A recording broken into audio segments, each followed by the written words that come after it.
So good morning everybody, my name is James Lancaster. It's my pleasure to chair Bristol Solar City. For the avoidance of doubt, this does not mean that I'm in charge, this does not mean that I am the man with the plan. It simply means that I try to keep order when the people who are trying to deliver Bristol Solar City come together and work out how we actually do that. Welcome to Bristol's solar-powered Solar Pavilion. Over the next 3 days, this is going to be home to Bristol Solar City, home to organisations, home to individuals, that's you, who have something to contribute to meeting the Solar City ambition. Some people who just want to find out more, and inevitably some people who are just coming along to listen to the bands and the entertainments that we've got going on over the weekend. The one thing is that everyone is welcome, and everybody's going to be supporting Solar City in their own way, so this is fantastic. I recall a conversation about a year ago, which actually Kerry Burns, who's at the back there, who is one of the launch event working team from Solar City, reminded me of, where actually in conversation she said, wouldn't it be great to have a solar pavilion down on the College Green and actually get this launch of Solar City off to a fine start with a launch event. And then I think somebody at that point said, and I think it probably was Kerry at that point, said, okay, but how do we do that then? And it turns out in this rather marvellous city of ours that you actually do that by just getting on with it. It just seems to happen somehow. So that is a feature of lots of the things that happen in Bristol, and we're really grateful for that. We've got an exciting programme today with some great speakers. We have a delicious networking lunch laid on. I think we're all sold out on the tickets there. We've got some great acts over the weekend, so those of you about, come back with the family, don't just get involved with the Solar City thing. It's Bristol Big Green Weekend, there's going to be lots going on, there's going to be a carnival atmosphere. We've got the World Electric Bike Championships going on, need I say more? I've got some thank yous. Inevitably there are thank yous at this point. If I accidentally leave anybody out, which inevitably I will, then buy me a drink later, buy me a beer later, and I will try to forgive you. I think I've got that the right way around. So thanks to all those who've taken stands in the exhibition, thanks to everybody who's contributed, thank you to our sponsors, inevitably, who are helping us to make this happen. Thanks to the team from Bristol Solar City, who all have day jobs and who have all volunteered their time to make this happen. Three special mentions, firstly to Amy Robinson from Low Carbon Southwest and her team for organising the lunch and cajoling people to buy tickets. Thank you, Amy. Thank you to Caroline Macdonald and Ogaden PR, who have done a fantastic job with the press and the publicity around this event, so thank you. And then last but by no means least, thanks to Thomas Heiser from Focal Point Marketing, who has project managed this whole event. Without you, we wouldn't be here, so thanks ever so much. I don't intend to dwell on the targets of Bristol Solar City. Other people are going to be talking about this later, but the one thing I would say is that Bristol Solar City is not about selling solar panels. The reality is that the environment is changing and energy needs are changing. And we believe that the shift in the environment is going to mean that solar will become the right option for enough organisations and enough individuals to make these targets realistic by 2020. If we fail to hit the target because we have not communicated the information to people that we need in an honest way so that they have the opportunity to make informed decisions about a solar choice, then we will have failed. If we fail to hit the target because actually solar has not become the important choice for Bristol that we thought it would be over that time period, then I will live with that. Bristol Solar City is about giving people the choice and actually making sure that solar does take its right place in the energy mix for Bristol. That's what this is all about. Okay, so without further ado, I would like the very undemocratically elected chair of Bristol Solar City, would now like to introduce the Mayor of Bristol, George Ferguson.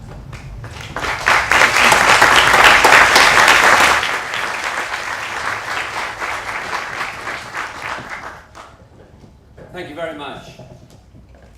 In 1983, on the 1st of May, I published a book called, it was a booklet really, called Races Against Time. And I was just remembering that when I was sitting here. It was not part of a prepared speech, but just listening just now.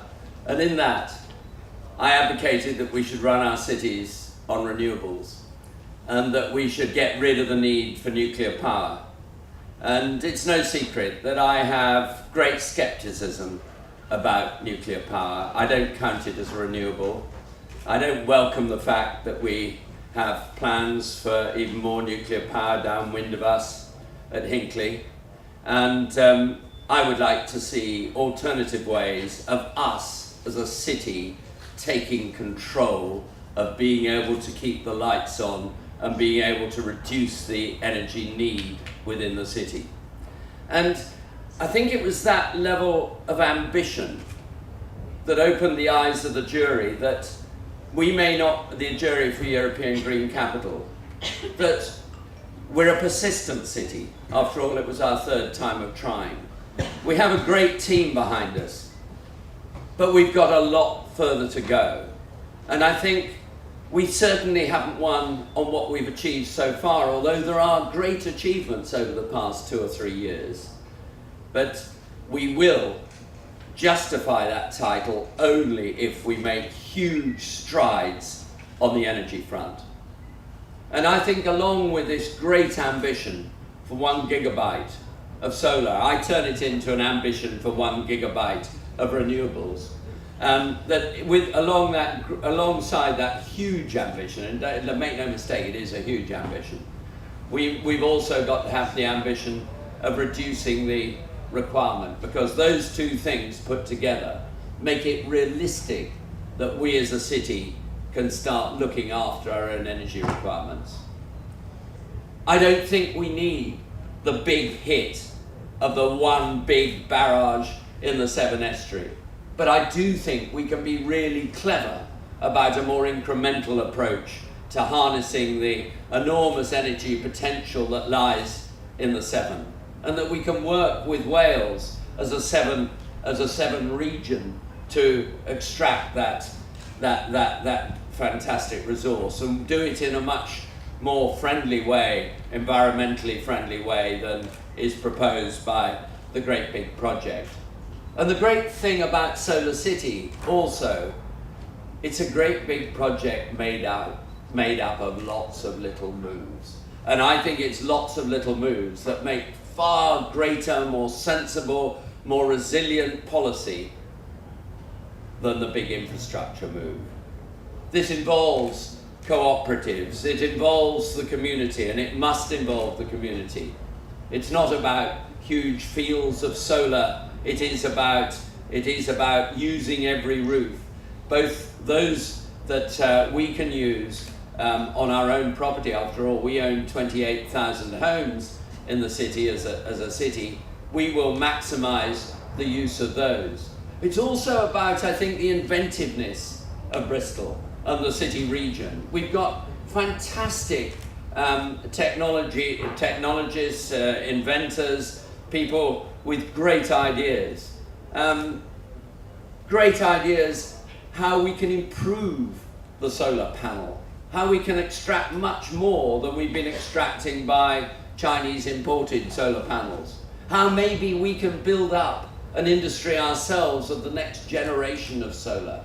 So I see Solar City as a huge opportunity for Bristol. Let's grasp it. Let's make quite sure that we're leading the way. I've described, and I did to the European Green Capital jury, I described Bristol as having the great opportunity of being an urban laboratory for change, being a test bed for new ideas.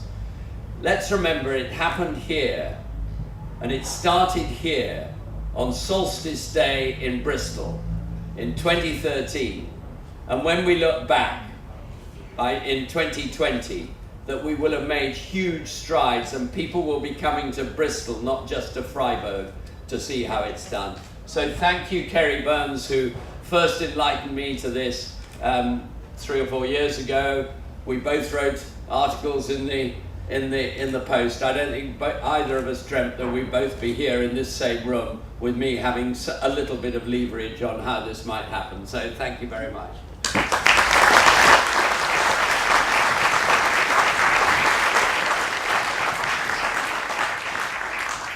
God for England, Harry, and Mayor George. Not everyone would say that. Okay. Well, after that rousing introduction and inspiring talk from George, I'd like to spend a few minutes just briefing you on Bristol Solar City and its aims and objectives.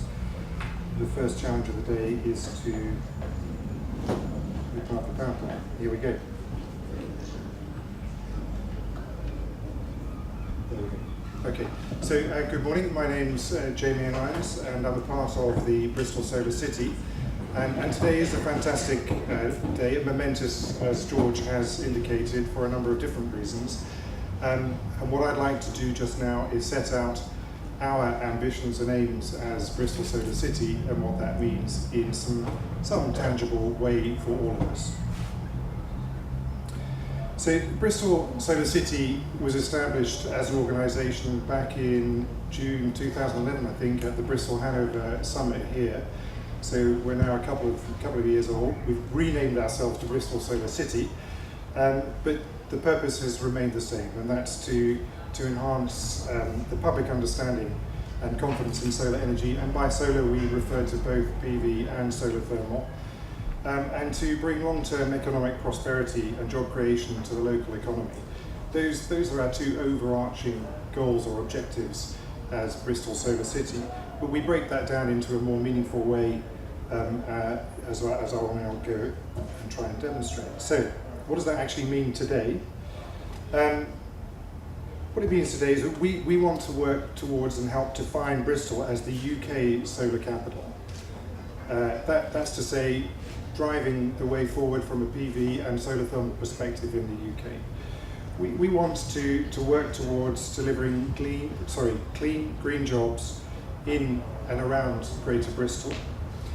We want to achieve security of supply and low-cost energy for Bristol and its surroundings over the next 10, 20 years.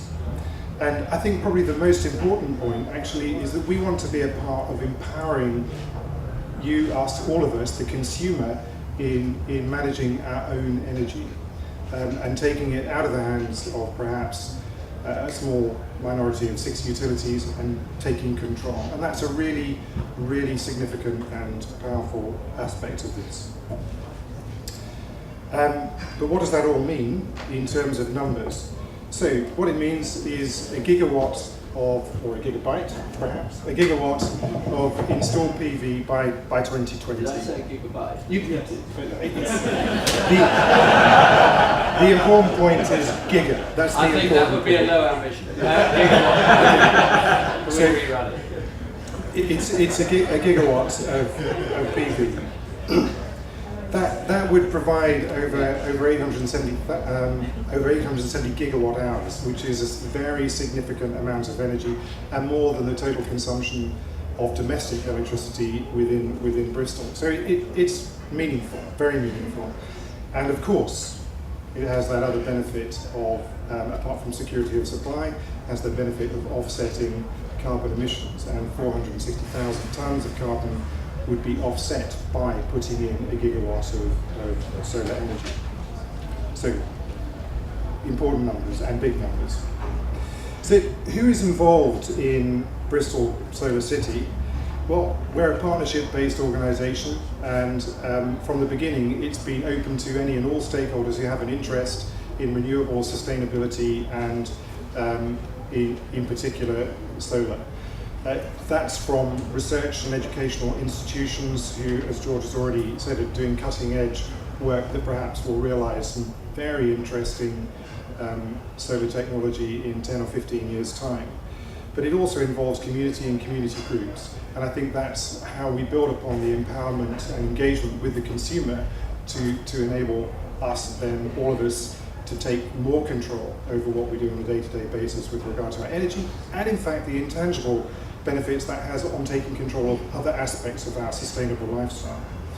It also involves the local installers and suppliers, which are not key, but will be instrumental in helping deliver a gigawatt of PV. That's quite a lot of panels. I haven't actually worked it out, but maybe Carrie can work out what a gigawatt means in terms of numbers of panels by the end of the session. And of course, it's being supported by both George and by Bristol City Council. 4 million, JB. 4 million, thank you very much. So 4 million panels. You've seen the panels outside. It's about 4 million of those to go up in order to get a gigawatt of energy.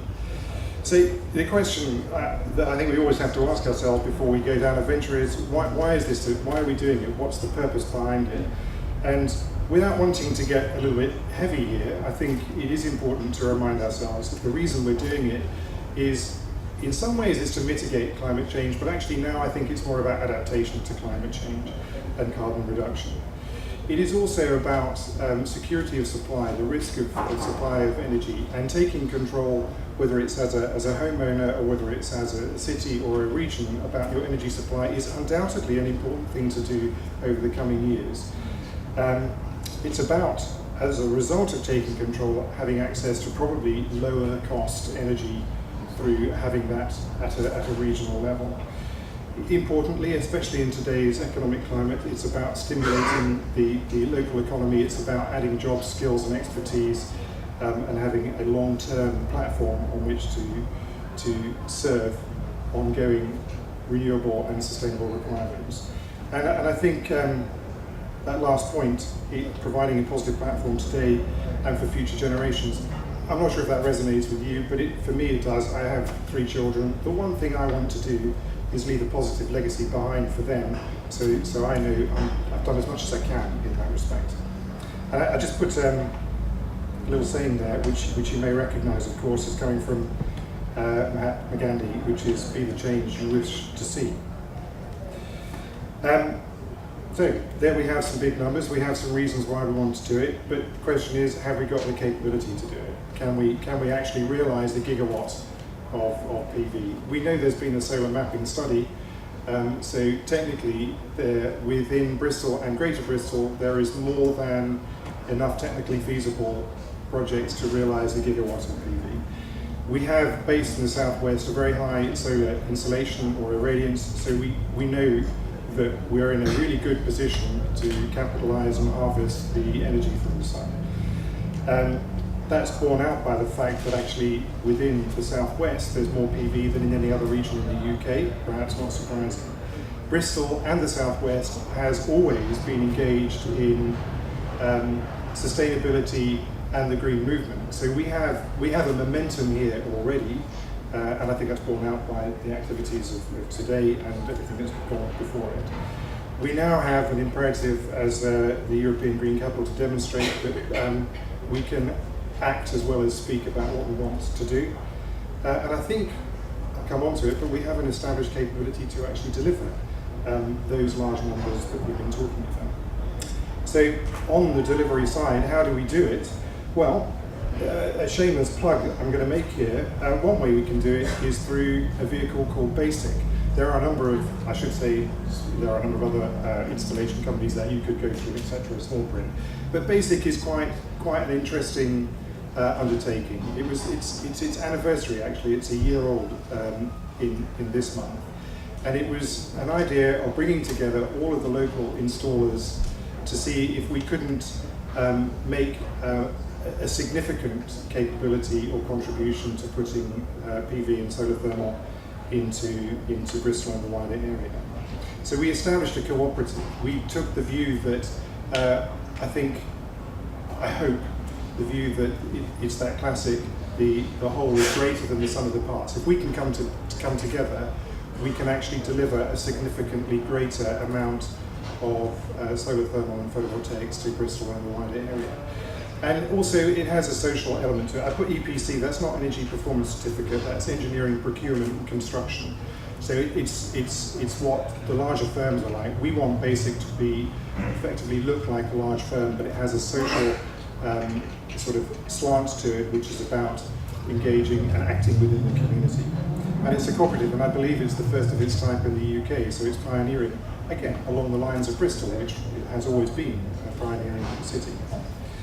The basic aim is very similar, not surprisingly, to Bristol Solar City, but it's about creating and retaining skills in the area. It's about leveraging the competency and capability within that collective, that cooperative, to deliver scale and competitive solutions, and it's about acting in a very efficient and lean way. All of the members, I'll rattle through this, but they're all MCS registered, highly competent, highly experienced, delivered a lot of installations. Actually, they're mostly all out there, that you can go and check out the credentials individually, but see that collectively it's a really quite a powerful offer. It's already, as a collective and individually, delivered thousands of installations and thousands of kilowatts. And that's important if you go back to the key number of a gigawatt installed by 2020. I think we can already say that we're some way towards demonstrating an ability to deliver that. And I wouldn't want any of us to be concerned about a gigawatt being a number that's too big to deliver. I think it's a very, very reasonable size for us to deliver. And actually we can see that if we reference the last 2.5 years of activity within the UK to see how much PV has been installed in that time frame. It's a very significant number. That was the plug for Basic. I should also say that Basic has worked with the Streets of Solar PV projects, with the energy cooperatives, and also the Let's Go Solar thermal project. And if you want to know more about those two, which I think are interesting in their own right, then I'd be very happy to talk to you about that afterwards, or indeed directly to other appropriate people. Coming back to Bristol Solar City and its key messages that we're trying to get across today, what the aim and ambition is to deliver a gigawatt of PV by 2020, achieve 870 gigawatt hours annually of energy production, which is more than the domestic consumption of Bristol, and to offset 460,000 tonnes on an annual basis of carbon. And I think if we do that, we will place Bristol at the forefront. We will be pioneering. We will provide ourselves security of supply of energy, and we will be in a position actually to take that experience and knowledge and give it to others as well, and that's really important. So the final comments I have, and I think it also is similar to that George made, I put more is in this. We have done collectively a huge amount. We have achieved a lot, but it's the start of something rather than the end of something. We have a huge amount more to do. It can be broken down into bite-sized chunks, and it can actually really be easily delivered. But we can't sit back and rest on our laurels just now. We have to continue to push hard and to make sure that we achieve the results or the ambitions that we've set down. And there's another little quote that I put in there, which you may also recognise. This is not the end, it's not even the beginning of the end, but perhaps it's the end of the beginning. And that's Mr. Chairman, perhaps not quite the right one to paraphrase, but I think it is important. This is the end of the beginning for us, and we are now well on the road to establishing Bristol at the forefront of sustainability and renewables, and we're well on the road. We're actually in the decade of renewables, and this is a very exciting time, and we need all our efforts and energy and focus to carry on pushing the boundaries. Okay, I'll shut up now, and thank you very much. What I'd like to do is introduce you to the next speaker, who's Iris Eiting from Bristol Energy Networks. And Iris would like to talk to you about the Bristol Community Strategy for Energy.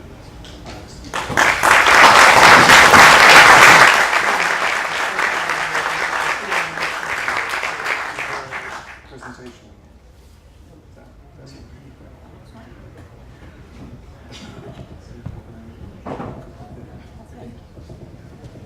Hello. I have a 5-minute slot. So it's not very long.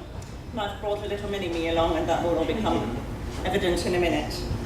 My name is Eiting, and I'm here. I was going to say as a representative, but actually I think it's more messenger, because I can see all the other faces that are in the background from Bristol Energy Network that have put in an enormous amount of effort into making this strategy happen, which is the Bristol Energy Strategy.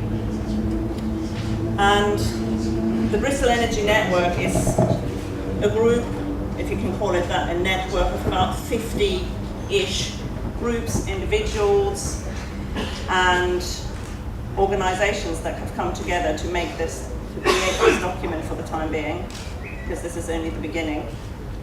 And we chose this event during Green Week in Bristol and the Solar City event, which by the way looks fantastic, to launch our strategy within this little slot. And it has been a very interesting couple of weeks anyway, because of course we're now the European Green Capital for 2015, so it's all rather nicely fitting together, I thought.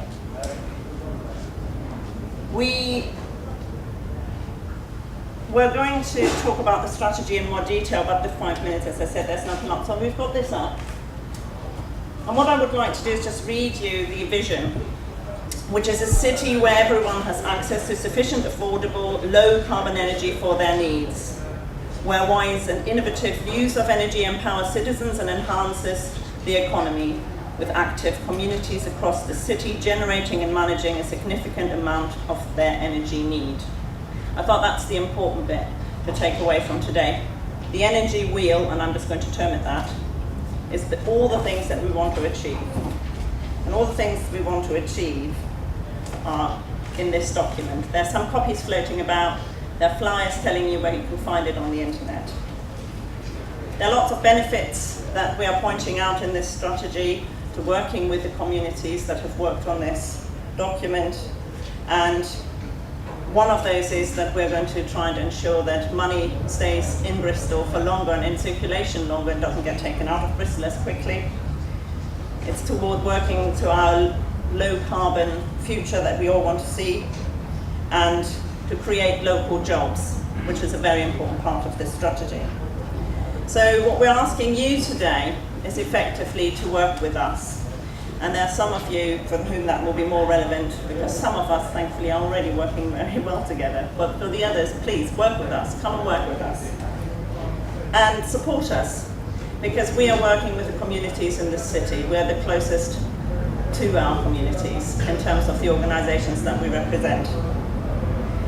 And we'd like to invite you to learn with us and how we create the real economic value as part of the local end of the delivery of the supply chain that is necessary to develop this low carbon economy of ours, and also to ensure that both energy saving and energy generation can happen at a local level. And to put that into context, as pointed out by other people in terms of Solar City earlier, there's a day job that we all have. My day job is being the chief executive of a small organisation called Rework that I've been doing for the last 8 years nearly, in a place called Norwest, which some of you will be familiar with. And within that job, there is always the reality of fuel poverty being a very relevant topic.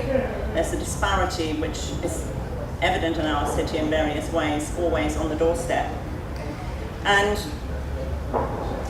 as part of that organisation, we have looked at energy saving, energy generation, the Green Deal, and how that could make a difference to the community that we work in as we work.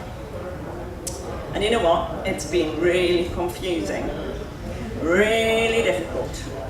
And we met some other people along the way, and we thought, oh, maybe they want to do the same sort of thing, and then they're doing something, and there's some organisations that are doing really good work, and how can we do this? And then I came across the Bristol Energy Network, short BEN, and we started working on this strategy, and the last 6 months we've been working on that, and we've been coming together in this very collaborative process with all these people attached to it, and it's been really inclusive.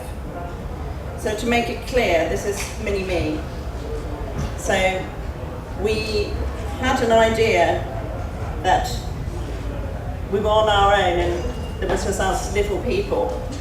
And the energy strategy has allowed us to come together as a community and to connect us all up.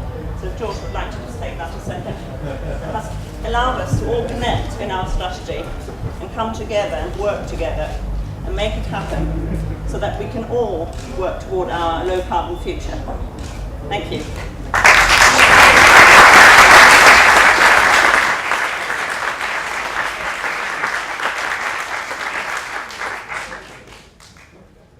Thank you very much, Iris. I think an open invitation there to join and connect up with Iris, I think.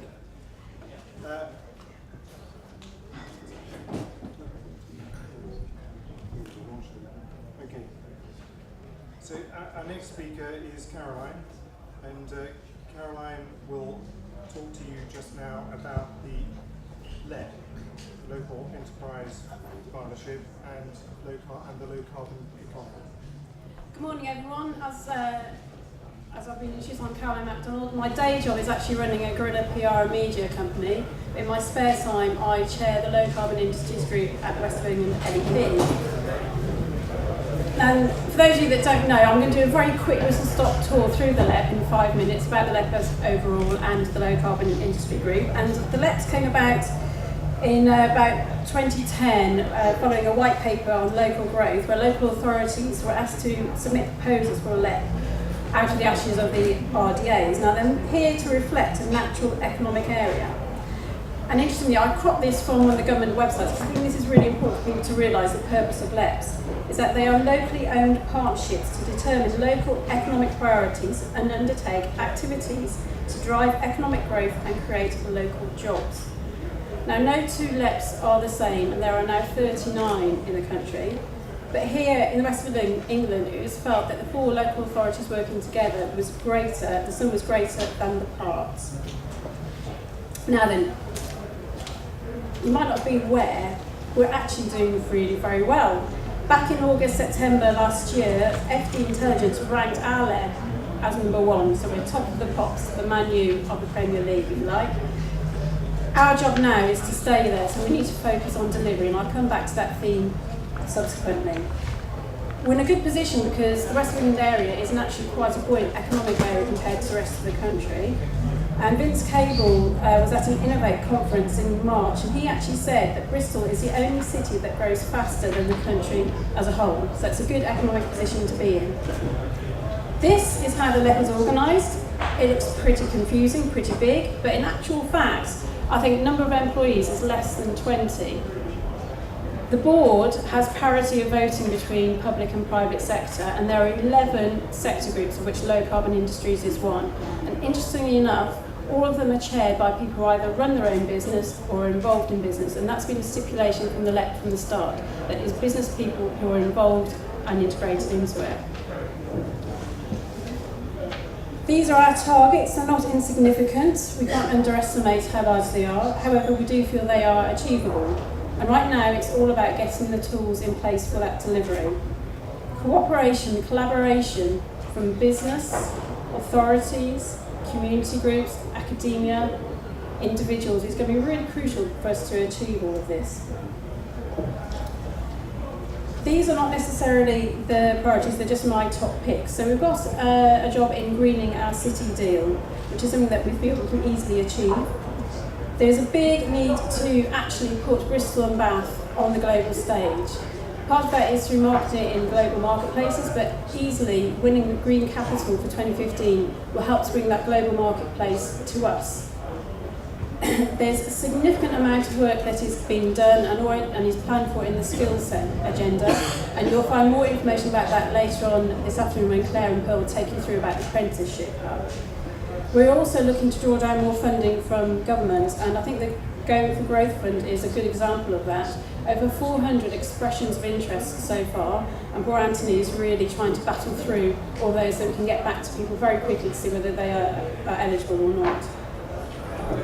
In terms of the enterprise zone and areas, you'll see that there's quite a a bunch of them over our area. They've all got their own characteristics and USPs. In low carbon terms, we're really interested in Eiting and Sevenside one, which is the largest brownfield site in Europe and happens to have a natural cluster of low carbon processes there. It's also brilliantly connected with the port and the motorway. There's also the development of the Philwood Business Park, which is also an environmental park there. But low carbon has a role in all areas and the zones and the land in between. Now, what's low carbon all about? Well, in a nutshell, we're about greening and growing the economy. We've been prioritised as one of 5 priority areas for the Local Enterprise Partnership to pursue for growth.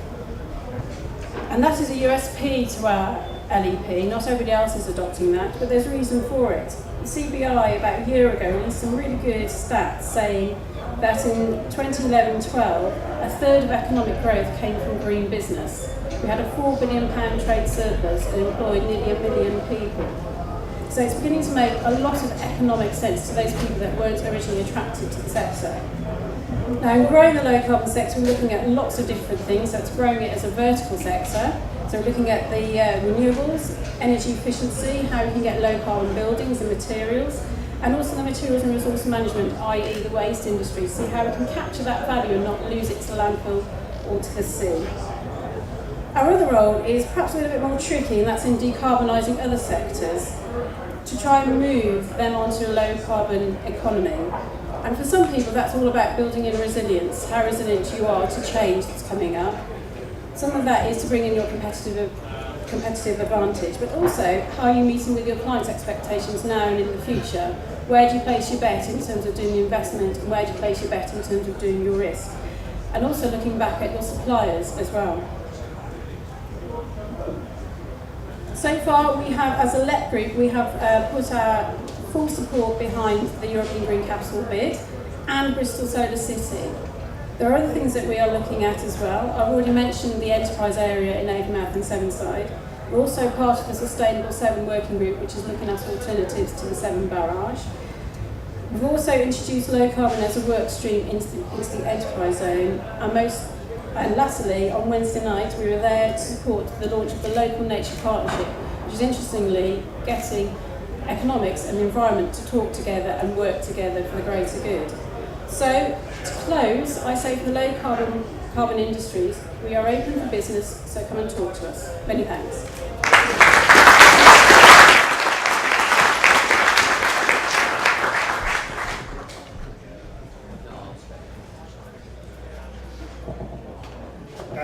Thanks very much, Caroline. That's the presentations made, and I think what we've hopefully understood from those presentations is that there's an interest, there's a technical capability, there's a momentum, there's a technical opportunity here. There are overwhelming imperatives to get things done, whether that's mitigation or adaptation to climate change, or I think a really important point that Iris raised, addressing fuel poverty at the other end of it.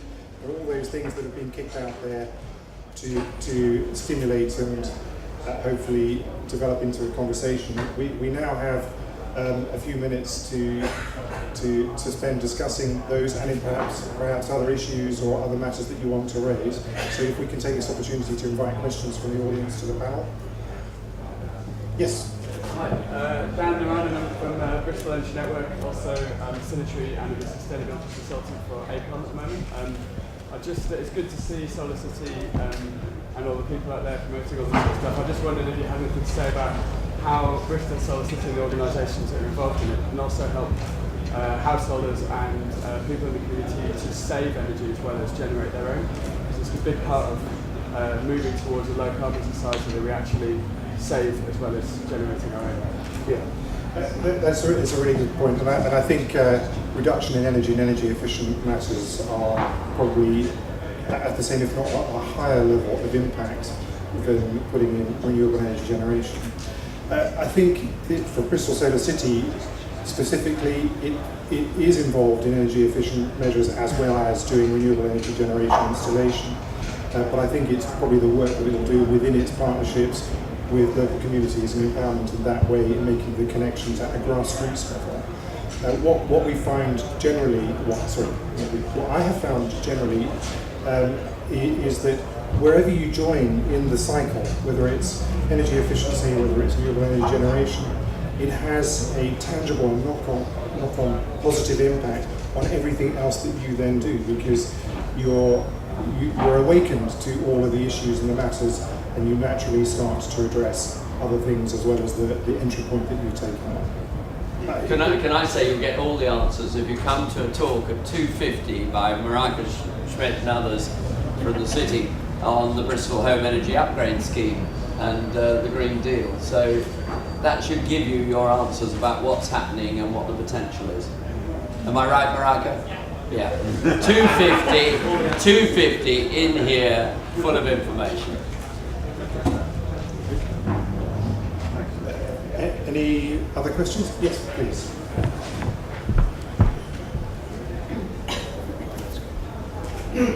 I live in the village. It's working. I live in a village just south of Bath, Mark Street, and there are proposals to put up a solar farm of about 4 hectares all over the village. Unfortunately, it is a reasonable site. There's no houses anywhere near.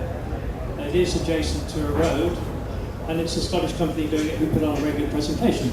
Unfortunately, our parish council decided to go against this application, and I had foreseen this, and I'm no fan of nuclear or fracking, but I went to the anti-fracking brigade meeting in Bath a few weeks before this meeting and asked if they could help in persuading the council that this is a better alternative than fracking, and I didn't get any help. Can I get some help from any of the people here? I think individually we should all respond to that. As Bristol Solar City, I don't think I can stand up and say yes, but as an individual, as Jamie and I'd be very happy to come and talk to you about how we might assist. I can't say that we get a positive outcome, but it's not uncommon to come up against barriers, but it's also possible to knock through those barriers and get things in scheme. I'm not sure if anybody else has a comment on this. Yes. Well, I'd make an alternative proposal for a wind farm on the same site, and then they'll quickly accept the solar. Very pragmatic way of dealing with it. I think just a comment really upon just reflecting a little bit further on what Bristol Solar City is all about. If we were to, the targets we have set ourselves are from now to 2020. If we set out today to install a gigawatt of solar in the region, actually we could not do that today because there are still a whole range of issues which need to be worked through. And one of the issues, this is a complex environment, and so many of the issues we're facing here are difficult challenges and difficult questions for individuals who today may look at a solar farm on their doorstep and say, actually I don't want that. But actually 4 or 5 years down the line, maybe looking at it and saying, well, do you know what, actually the world's changed and I feel much more comfortable and I now have a much better understanding of how important this is to me, to my region, to my village, to my economy or whatever. And these are the things that we need to work through. And Solar City is set up to be a clearing house for the honest information, the consideration of these kind of issues, so people are actually in a position to make these sorts of choices. Okay? Well, what I was going to say is that what I was going to say is that it's about how you engage that community that you're trying to convince about making the right decisions. So if you wanted to talk to the Bristol Energy Network about that and how you overcome certain types of objections in terms of how you present information and how you get people the understanding that they need in order to make a decision, then maybe that's one way that we might be able to help you.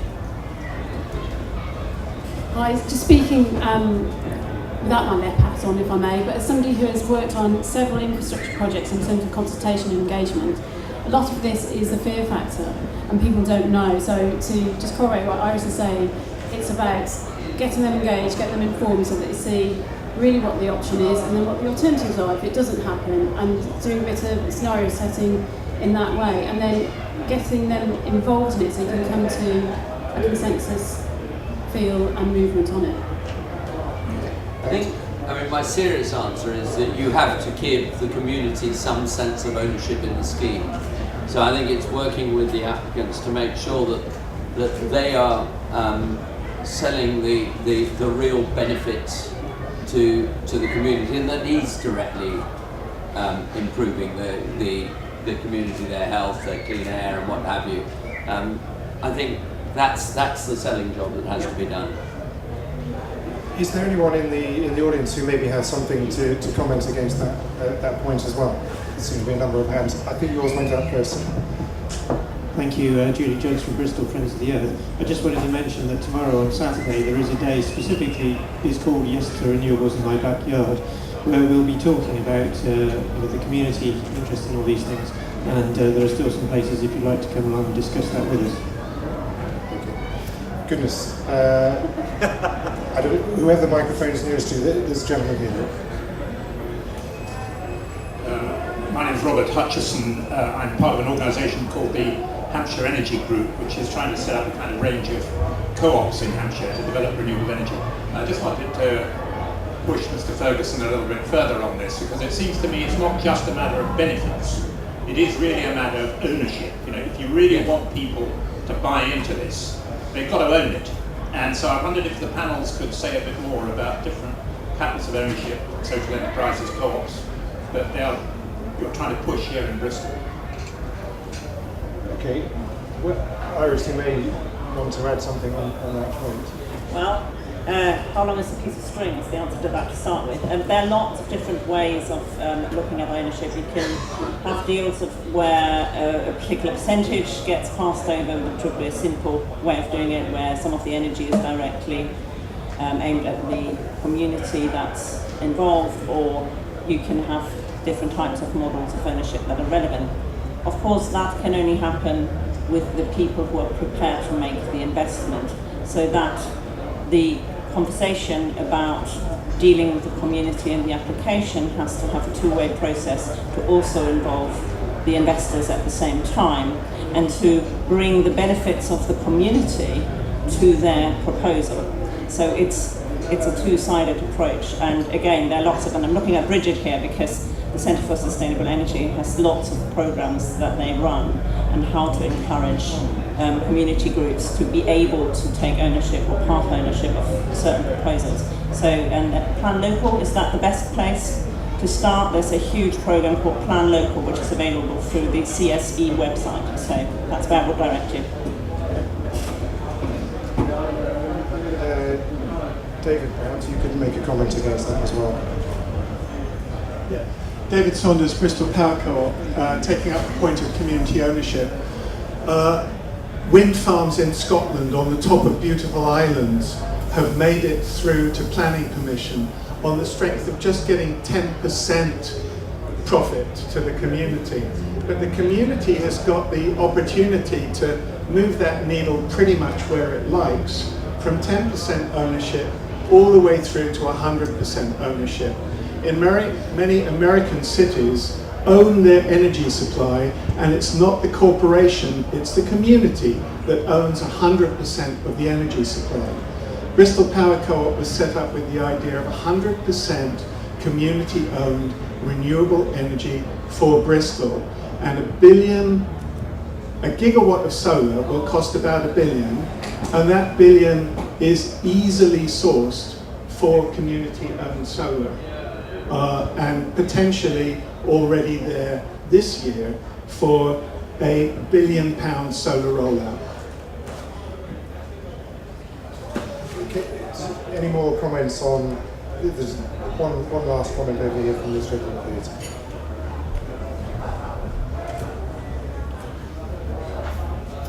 Yeah, thank you. A really interesting example of the solar farm there, and I actually did my PhD research on something. I mean, it was to do with wind energy, but I think a lot of the lessons I learned are applicable here as well. And actually, I really like the comments that came from the front. I mean, I don't know this example well, but from what you said, it was a Scottish company that came down, and from what I imagine anyway, is they chose the field where they wanted, they chose the technology, they made all the decisions, and then they tried to say, right, this is what we're going to do.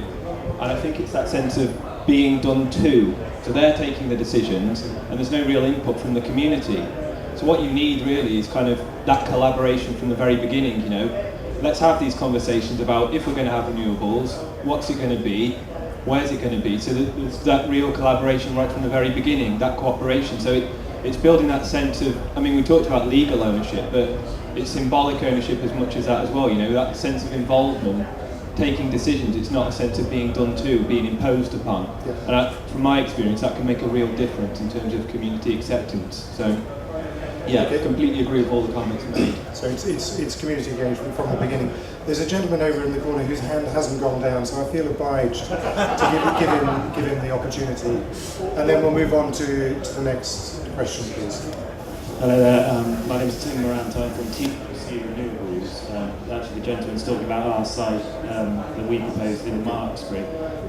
We're based in Bristol actually, not Scotland, we have got a Scottish office.